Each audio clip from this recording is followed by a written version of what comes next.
Si vous étiez un médecin, quelle maladie qualifierez-vous, donnerez-vous à la CEDEAO aujourd'hui, selon vous? Je dirais que c'est une organisation quand même qui est prise en otage par des chefs d'État qui ont des ambitions personnelles. Et ceci dit, vous avez des dirigeants au sein de cette organisation qui ont quand même des ambitions, qui affichent des ambitions, qui font énormément de choses pour que les choses puissent avancer. Mais je dirais que c'est cet élément principal, le fait qu'on a du mal à parler d'une seule voix, et si bien que les politiques de la CEDEAO sont parfois, je vais dire, subissent en fait le poids des agendas personnels en fait des chefs d'État.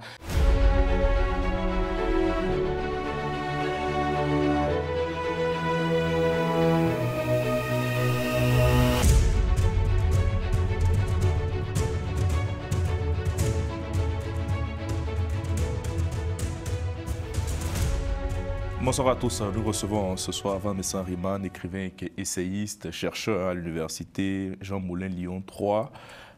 Bonsoir. Bonsoir, cher Khalil. Heureux de vous retrouver aussi. Vous publiez chez La Matin les défis contemporains de la démocratie et des droits de l'homme en Afrique. On parlera de votre bouquin durant cet entretien. Mais d'abord, quelle est votre conception de la démocratie? La démocratie, si vous voulez, pour moi, est un concept, comme je l'ai toujours dit, labyrinthique, qui, on va dire, prend en compte les élections, l'organisation des élections périodiques et honnêtes, mais aussi les droits et libertés des peuples qui fondent la légitimité des partis politiques en fait dans nos États. Et donc, de ce point de vue, il s'ensuit qu'une toute société démocratiquement organisée, les gouvernants devaient être capables de garantir les droits fondamentaux des citoyens qui en constituent le socle granitique. C'est ma conception de la démocratie. C'est votre conception. Elle va au-delà de la démocratie, des élections et autres. Et à partir de cette conception, est-ce qu'aujourd'hui on peut parler de démocratie sur le continent africain? Alors, cela dépend de deux facteurs. Dans un premier temps, si on considère que le fait d'organiser les élections de manière périodique, c'est-à-dire à intervalles réguliers, tous les 5 ans ou 7 ans selon les pays, cela suffit pour considérer qu'un État est démocratique. Je dirais que la majorité des pays africains ont fait le pas. En revanche, si on doit prôner les droits des peuples africains qui participent au vote, c'est-à-dire qu'au-delà des élections, je considère que la majorité des pays africains ont beaucoup à faire. Et donc, sur ce point, oui, je pourrais dire que beaucoup reste à faire, si bien que les pays qu'on cite parmi des exemples de démocratie, tels que le Sénégal, le Ghana, on ne se pose jamais des questions si effectivement les droits des citoyens qui vivent dans ces pays sont effectivement garantis. On les cite parce que ces pays ont réussi quand même à organiser des élections. Et c'est vraiment le sens aussi de votre bouquin, la démocratie et les droits de l'homme en Afrique. Quel état des lieux faites-vous sur à la fois la démocratie sur le continent africain et aussi la question des droits de l'homme? Et sur la question de la démocratie, moi, il y a quelque chose qui me frappe à chaque fois. On cite seulement que 2-3 pays, pourtant on en a que 54 quasiment. Alors, c'est vrai que sur le continent africain, on est quand même, on va dire, si on tient bien aux chiffres, après les années 90, on devait être en ce moment en train d'évoquer d'autres aspects de la démocratie, comme j'ai dit, tels que le développement. Pour moi, c'est un aspect qui est très, très souvent oublié. Le développement, c'est-à-dire l'accès des populations aux soins, l'accès des populations à la justice. Vous êtes d'accord avec moi qu'en France, ce qui fait l'une des fiertés de ce pays, c'est qu'un citoyen, quelles que soient ses origines, quelle que soit son appartenance, on va dire, religieuse, a droit à ce qu'on appelle l'aide juridictionnelle, qui est financée par l'État et qui permet de prendre en charge ses frais de justice. C'est ça, pour moi, vivre dans une démocratie. Aujourd'hui, en Afrique, notre conception de la démocratie est essentiellement centrée sur l'organisation des élections. Si bien que lorsque nous sommes en période électorale, le peuple se trouve inquiété, voilà, exactement, et les hommes politiques qui connaissent les règles manipulent au détriment, en fait, de la sécurité et surtout du bien-être du peuple. Voilà. Et donc, pour faire simple encore, hein, il ne peut pas y avoir de réelle démocratie s'il n'y a pas de respect des droits de l'homme aujourd'hui. C'est toute la raison de votre ouvrage. Bah, bien évidemment, puisque quand on parle, on va dire, de démocratie, pour moi, c'est un contrat. Le contrat, vous avez un recruteur qui est le peuple, qui lance un appel d'offres. Et les partis politiques sont, en quelque sorte, ou bien les candidats indépendants, hein, sont les candidats potentiels et qui peuvent répondre à cette offre. Et donc, il y a un entretien qui est passé avec le peuple que j'appelle, pour moi, les campagnes électorales. Donc, au cours des campagnes électorales, il appartient à chacun de convaincre le peuple de son programme politique. Le peuple choisira le candidat qui se sera démarqué. Pour moi, c'est ça la démocratie. Et une fois que les gouvernants démocratiquement élus sont installés, ils ont en retour l'obligation de garantir aux citoyens leurs droits. Quand on parle des droits fondamentaux, les gens ont tendance à penser plutôt aux droits que j'appelle démocratiques ou sinon électoraux selon certains auteurs, c'est-à-dire la liberté de presse, le droit de créer un parti politique, la liberté syndicale, le droit de vote et autres. Mais pour moi, ce sont des droits, si on doit s'en tenir à la vision de la démocratie telle que promue en Afrique, qui ont été mis en avant parce qu'on ne peut pas organiser des élections démocratiques sans qu'il y ait des débats contradictoires. Donc, c'est-à-dire que toutes les conditions étaient réunies pour qu'on puisse faciliter l'organisation des élections. Pourtant, quant aux droits qu'on appelle les droits de deuxième génération, de troisième génération, le droit au développement, l'accès à la santé, le droit de vivre dans un environnement sain et l'accès à la justice, pour nous qui demeure une problématique fondamentale pour les citoyens lambda aujourd'hui dans nos pays, ces droits n'ont pas été suffisamment garantis. Donc, pour moi, on ne peut pas parler de démocratie lorsqu'il s'agit d'organiser les élections. Et quand même, ces élections aboutissent parfois à des crises qui éteignent parfois des milliers de vies humaines en Afrique. Des crises et souvent même des coups d'État qu'on a pu les constater sur le continent. Quelles sont, d'après vos études, quelles sont les raisons de la multiplication de ces putschs en Afrique? Et faut-il s'attendre encore à de nouveaux putschs dans les années à venir? Ce n'est pas mon souhait, c'est surtout pas mon souhait. Mais vous savez, les coups d'État, on va dire, revêtent en fait la même forme, c'est-à-dire la prise du pouvoir par les armes. On a aussi celle qui révèle de la modification des lois constitutionnelles pour pouvoir se maintenir ou faire obstacle à un opposant éventuel. Mais elles ont des raisons, c'est-à-dire que ces coups d'État, pardonnez, ont des raisons qui sont, je dirais, dissemblables. C'est-à-dire que ces raisons varient d'un pays à un autre, d'une junte à une autre. Tantôt, on s'accapare du pouvoir par les armes parce que les gouvernants démocratiquement élus n'arrivent pas à assumer la bonne gestion des affaires ou parce qu'on a une partie de la population qui est marginalisée et d'autres raisons voilà, qu'on pourrait citer. Mais je veux dire, est-ce qu'on doit s'attendre à d'autres coups d'État? C'est l'urgence en fait. Et est-ce qu'il existe des coups d'État légitimes? Un coup d'État, pour moi, en tout cas, ma conception en tant qu'internationaliste, un coup d'État, fût-il légitime ou pas, pour moi, n'a pas sa place dans une société démocratiquement organisée. C'est vrai qu'il peut y avoir des raisons légitimes pour justifier la prise des armes, mais une fois qu'on a atteint ces objectifs, il faut ensuite passer à la normalisation des affaires et ensuite confier le pouvoir aux civils. Voilà. Et il n'y a pas de raison à légitimer un coup d'État. Sinon, on crée des précédents qui vont se multiplier d'année en année, alors que l'avènement de la démocratie dans les années 90 et surtout l'espoir que les peuples africains ont porté en la démocratie, c'était de mettre fin à toutes ces pratiques pour que l'Afrique puisse en fait avancer vers le développement auquel on rêvasse depuis des années. Il y a des coups d'État dits salvateurs. On a vu notamment le cas du Ghana avec Jerry Rawlings, qui est souvent repris en exemple. Oui. Bien évidemment, ça, c'est l'approche des départementalistes qui sont toujours férus des coups d'État. Mais je veux dire, une fois qu'on s'engage dans cette voie, on est, on va dire, plutôt dans une forme de violence tolérée et qui n'arrange pas forcément les États. Il y a des moyens pacifiques de contester, c'est-à-dire que contre les actes du pouvoir.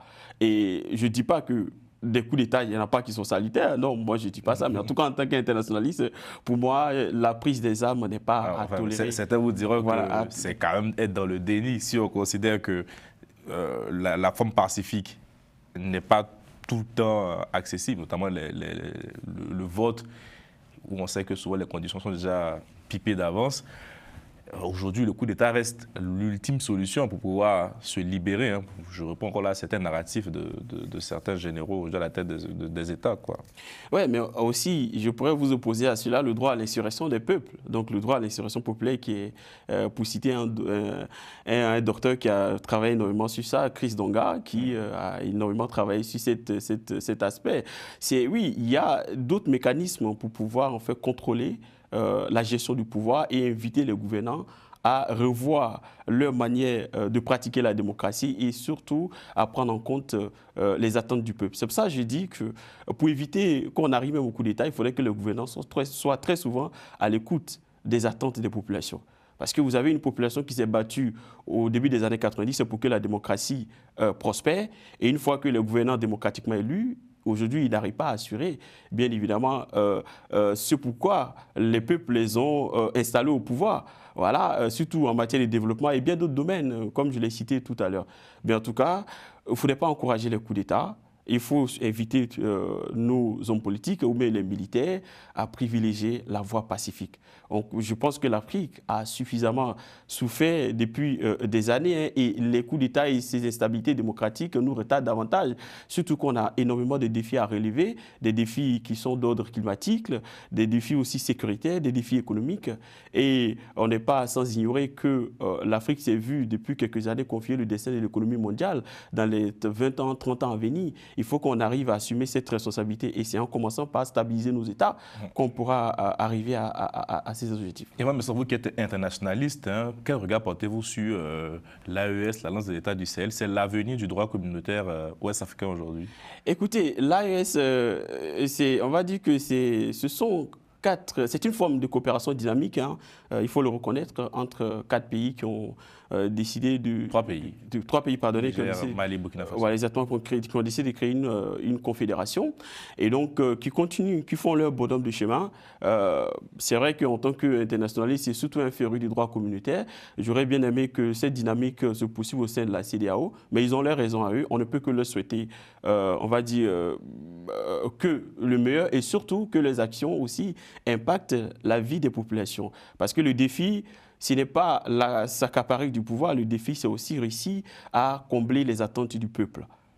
Est-ce qu'une collaboration est possible entre AES et CEDEAO aujourd'hui? Parce qu'on voit souvent certains chefs d'État qui militent pour ramener les pays de l'AES à la maison, comme on dit, mais alors qu'on peut continuer à collaborer entre 2 entités différentes. Bien évidemment. Après, cette dynamique d'avoir plusieurs entités reflète aussi c'est-à-dire que des raisons pour lesquelles l'Afrique a du mal à réussir son intégration régionale. C'est-à-dire aujourd'hui, on a plusieurs organisations qui ressemblent en fait à un bol de spaghettis où on ne sait plus qui fait quoi, il n'y a pas de coopération. Alors que l'objectif recherché aujourd'hui, c'est que l'Afrique puisse parler d'une seule voix pour qu'elle puisse se faire entendre dans le monde. Et c'est pour ça que l'initiative de la zone de libre-échange intercontinentale africaine, la ZLECAf, est très, très intéressante.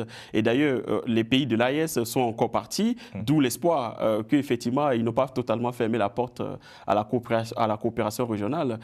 Ceci dit, est-ce qu'ils vont revenir dans la CEDEAO? Je pense qu'il appartient aux dirigeants de la CEDEAO de trouver le mot juste et de les rassurer davantage pour combler les raisons pour lesquelles, en fait, ils ont dû quitter, en fait, la CEDEAO. Et c'est un défi. Et c'est tout, mais que reste-t-il encore de la CEDEAO? On se pose la question. Alors, 50 ans après. Je vous retourne la question. Mais on peut aussi faire le même constat pour l'Union africaine, hein, parce que ce sont des organisations à l'égard desquelles j'ai eu quand même... j'apprécie le travail qui est fait, mais il y a énormément de critiques, hein, je ne suis pas le seul. Je pense que la population africaine est unanime sur parfois l'incapacité de ces organisations à relever les défis contemporains auxquels nous sommes confrontés. Et en tout cas, en tant qu'un féru du droit régional et surtout du droit international, moi, mon souhait, c'est que la CEDEAO puisse, on va dire, renverser les situations et c'est-à-dire que redorer son image afin qu'elle puisse susciter davantage la confiance des populations. Et si vous étiez un médecin, quelle maladie qualifierez-vous, donnerez-vous à la CEDEAO aujourd'hui, selon vous? Je dirais que c'est une organisation quand même qui est prise en otage par des chefs d'État qui ont des ambitions personnelles. Et ceci dit, vous avez des dirigeants au sein de cette organisation qui ont quand même des ambitions, qui affichent des ambitions, qui font énormément de choses pour que les choses puissent avancer. Mais je dirais que c'est cet élément principal, le fait qu'on a du mal à parler d'une seule voix, et si bien que les politiques de la CEDEAO sont parfois, subissent en fait le poids des agendas personnels en fait des chefs d'État, ce qui fait qu'on n'a pas une coordination en fait des actions pour pouvoir produire un impact considérable sur la vie des citoyens de cette communauté en fait. Voilà. Bien, en Côte d'Ivoire, avec le climat politique qui s'étend de jour après jour, faut-il craindre le pays, vous qui êtes ivoirien? Écoutez, c'est quand même dommage de devoir parler de la Côte d'Ivoire c'est-à-dire que dans ces situations, surtout en matière électorale. J'aurais toujours bien aimé aborder la Côte d'Ivoire sur un autre aspect, en parlant, pourquoi pas, développement, les réalisations peut-être qui sont faites aujourd'hui en Côte d'Ivoire et ce qui pourrait se faire à l'avenir surtout.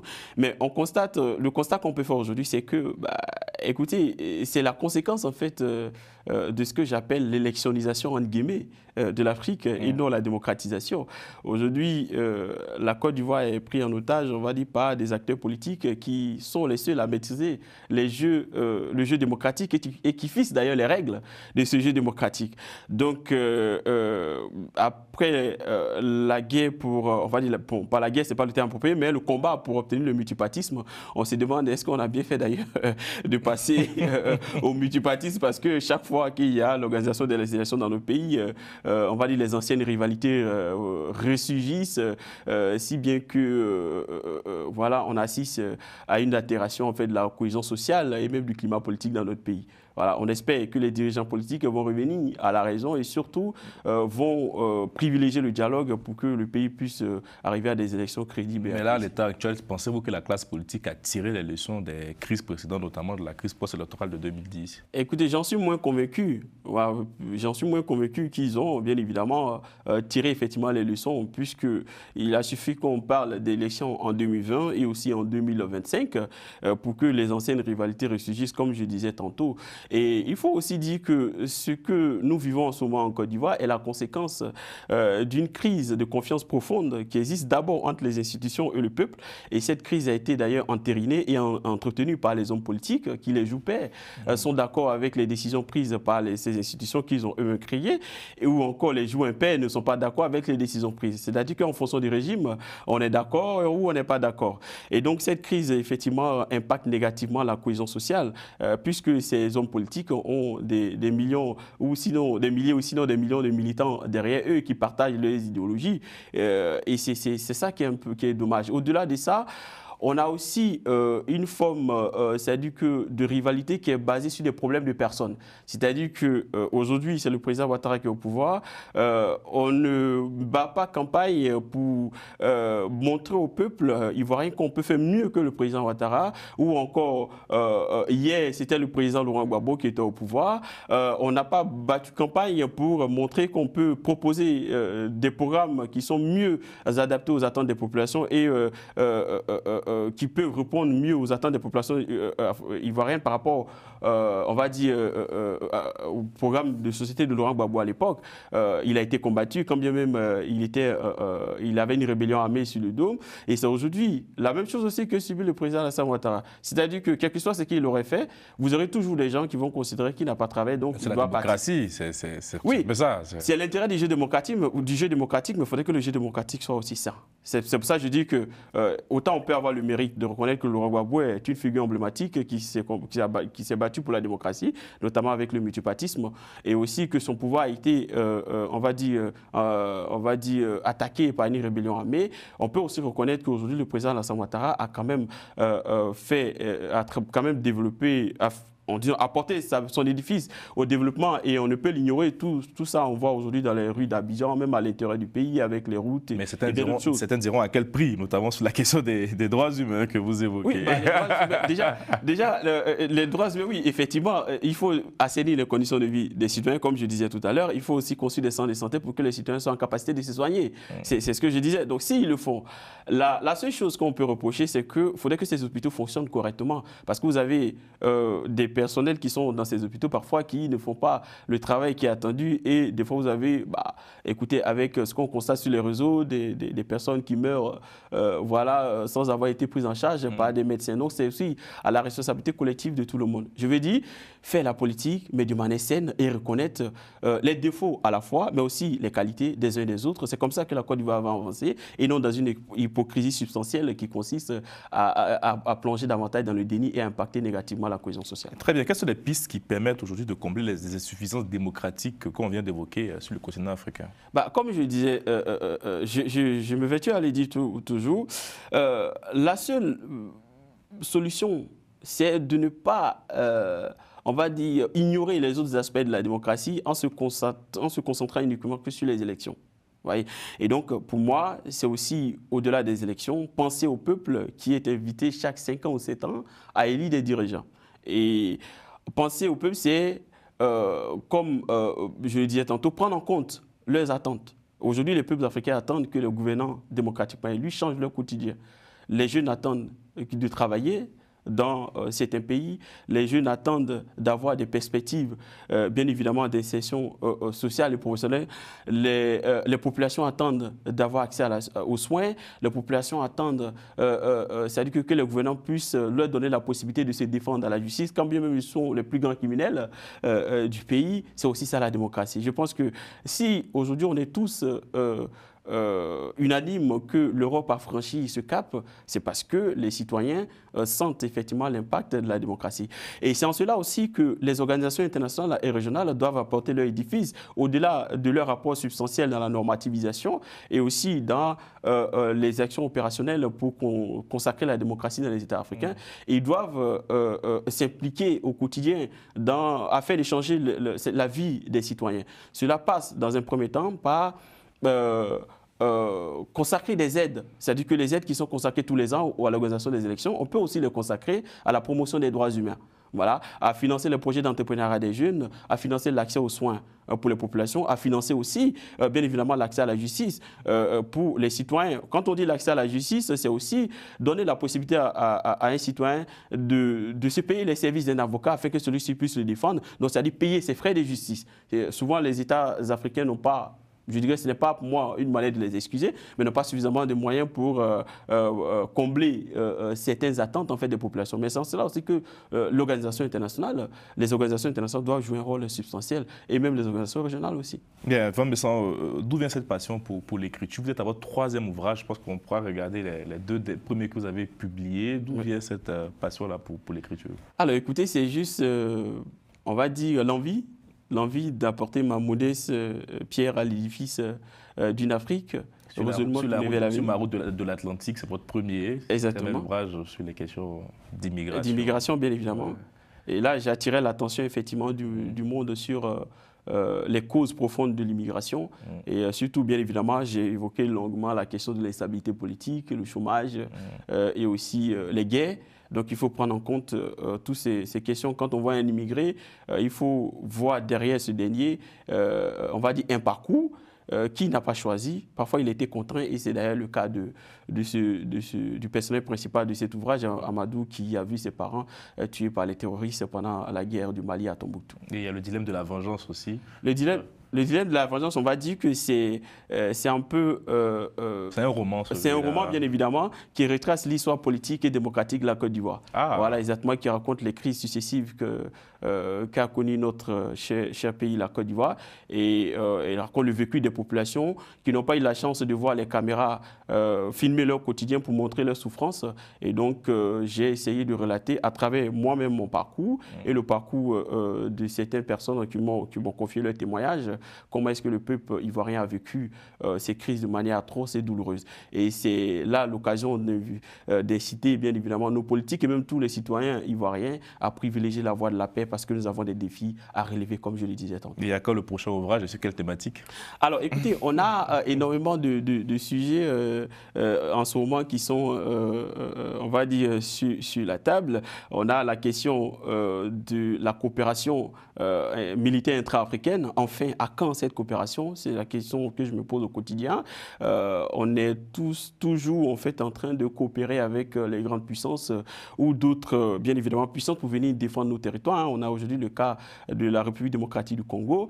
Voilà. Mais quels sont les instruments à la fois juridiques, politiques et militaires qu'on a réussi à mettre en place depuis 1960 pour assurer la protection de nos frontières? Sachant que les plus grandes puissances qui viennent intervenir dans nos pays ne viennent pas parce qu'elles aiment les Africains, mais elles ont un intérêt aussi à gagner derrière. Et donc, il est temps que nous puissions penser à cet aspect.